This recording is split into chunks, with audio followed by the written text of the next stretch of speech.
All right, grade sixes, we're going to be talking about fluids moving, how they move, and things that will move through them.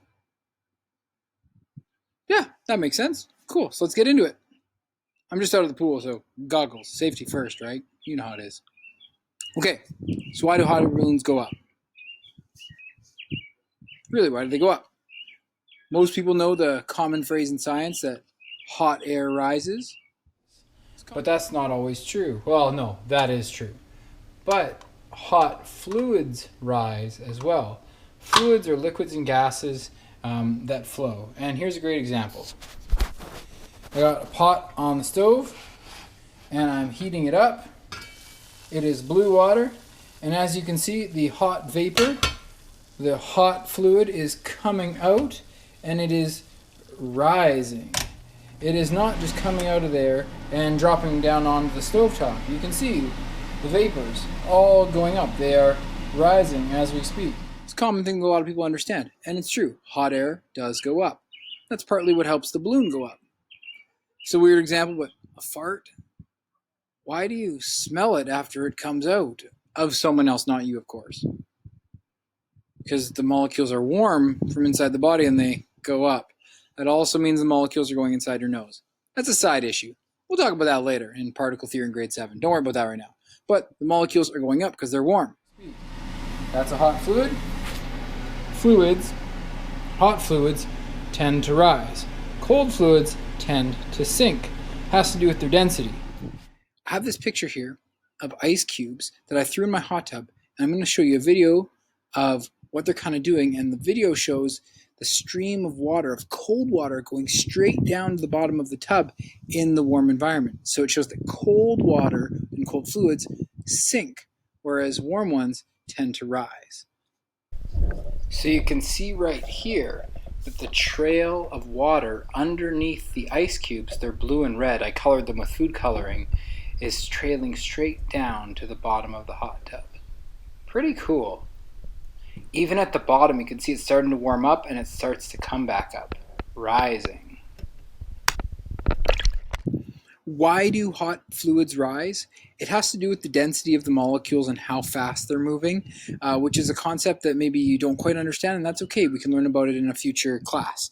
But because they're less dense, they travel upwards, and the more dense molecules, they squish together, and they pack, and they sit at the bottom. I like to think of it like because they're dense, they get squished together, and because they're squished together, they can like hold up the less dense fluids on top of them. You may have seen this if you poured oil and water together. The water is more densely packed, so it sits on the bottom and the oil sits on the top because it's less densely packed. Cool? I got terrible goggle things on my face. That's horrendous. Wow. Anyway, so this picture shows that warm, less dense fluids go up and colder, more dense fluids go down. Here's a video from Steve Spangler on that exact concept. This is water. It's cold water over here and warm water, the warmest water I can get out of the tap over here. I've just colored it blue being cold and yellow being warm. Let's fill 2 bottles with the warm water and 2 bottles with the cold water. Let's take a playing card and put the playing card right on top like this and turn the whole thing upside down and put this on the top. The only thing that separates these two is the playing card. So when I pull it away, it will allow the 2 liquids to be able to touch. All right, watch this. Here we go. Let me pull it away. And if I have a steady hand, it stays right there. Look at the mixing that we get. The warm water is working its way up to the top, and the cold water that's more dense is working its way down here. This motion that you see here of the hot rising and the cold falling down is what we call convection. And these convection currents move air in the atmosphere. Take a look at this cool box. It's actually a really narrow aquarium with a divider that separates 2 sides. Pretty tricky. All right, here's what we're gonna do. Instead of me deciding which one goes on the top and which one goes on the bottom, I'll take the warm water on this side, yellow, cold water on this side, pour them in exactly at the same time, and then when they're at the same level, we'll pull the divider and see what happens. Bingo, there it is. Look at this. Yellow on this side, blue on this side. Let's let the water make the decision as to what happens. Here we go, watch. And there it goes, look. Does that look awesome? Look at this. Notice how that blue works its way on the bottom. More dense molecules are closer together there with that cold, and it sits there on that bottom. So the cold stays on the bottom, and notice how that warmer layer, the yellow layer, stays right there on the very top. This is also why when you go to the beach, do you notice the first layer of water is quite warm, like just the top when you first put your toes in, and then as you go deeper and deeper, the water seems to get colder. That's because the colder water is actually sitting lower down, and the warmer water is higher up. So this applies in other situations as well. Let me put this right in the middle. Oh, that's cool. So this hot and cold fluid rise and sink is actually something that we call a convection current. And I have a picture of it over here, and I'm going to move this over just to the bottom for a second. So this is a convection current. We have the hot liquids coming up and the cold ones sinking. Hot ones rising, cold ones sinking. This is what Steve Spangler just showed you in that video. The convection current, hot air coming up, or hot fluid going up, cold coming down. This is what allows our oceans to run, and actually it also what allows our Earth to run. The central core of the Earth is very hot, and as molecules get close to that core, they heat up, and then they rise. And as they get closer to the surface of the Earth, they cool down and they sink. And that current helps keep our planet literally going, gives us a magnetic field. It's pretty darn cool. So those are a couple examples of how it works. But now if you wanted to fly in a fluid, what needs to happen? Okay, so here's a really simple picture of a plane flying. Gravity's pulling it down, lift is pushing it up, thrust is pushing it forward, and drag is pulling it back. It's actually very similar to swimming. Flying is, well, not exactly the same, but I filmed 2 videos. And the first video I'm going to show you right now is me swimming in sweatpants and a sweater. And you're going to see how slow I go and how sinky I look. Take a look. So there I am at the edge of the pool, just wearing a sweatsuit, basically a sweater and sweatpants, and just notice as I'm swimming how many strokes I take and how it looks like I'm basically not moving. There's a lot of drag pulling me back towards the other end of the pool. When I want to go forward, I think it takes me about 12 strokes to get across. And then I'm going to swim back. I'm legitimately trying to swim right now. I'm not trying to hold back. I'm just trying to cruise in the water.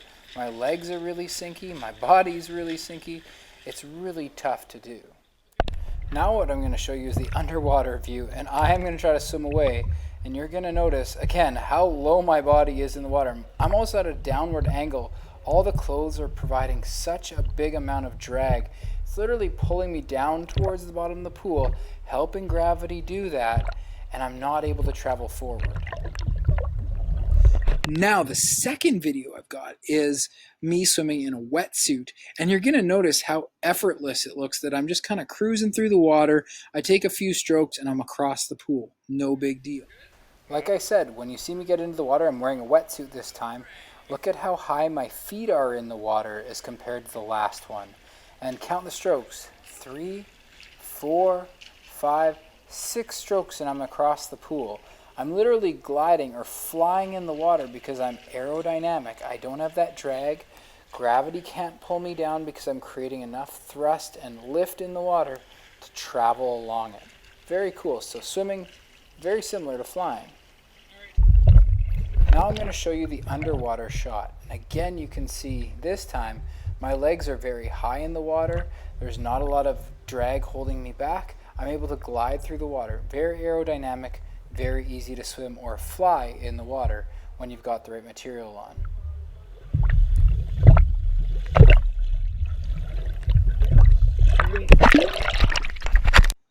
Big difference. So one is not aerodynamic, one has a lot of drag and it sinks, it pulls me down. And the other one, I have very minimal drag while I'm very aerodynamic in this wetsuit, and I can just cruise or fly or swim very easily. Every single object, point number one, is pulled to the earth, should have been capital E, by the force of gravity. Gravity is what, when you jump up, makes you come down. Objects that move through the fluid need to be designed a pretty specific way to counteract that force of gravity and get enough lift to get into the air.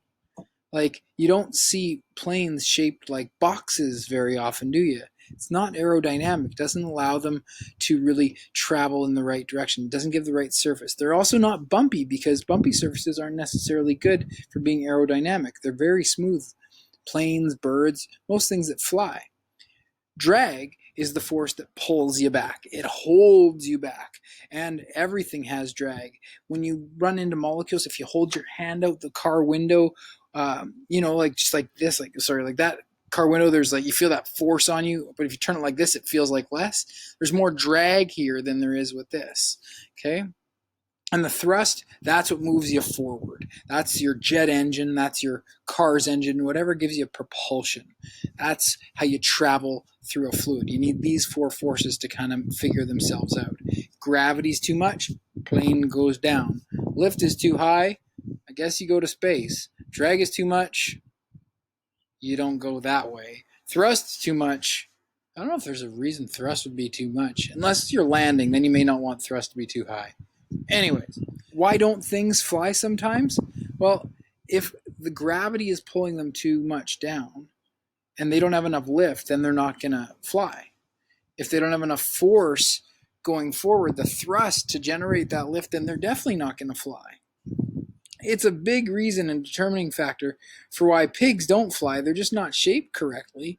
Well, and they don't have wings or a source of, but pigs can't fly. Neither can really an apple or a tennis ball or a safe. Unless, of course, we throw an object. So if we give an object enough thrust, it'll do what Buzz Lightyear did. It won't exactly fly, but it'll fall with style. So, for you to fly, you need to counteract gravity and generate enough lift to get into the air and stay into the air. So, there you have it. There are the connections between how we fly. So we need lift, thrust, drag, and gravity all figured out to get something to fly. We know that fluids, hot ones rise, cold ones sink, and we can demonstrate that with those videos that I showed you. You can try some of those at home if you wish too. They're great little experiments, and it's what keeps our Earth going with the convection currents. And that's it. Fluids moving and things moving through them. Have fun. Have a good week.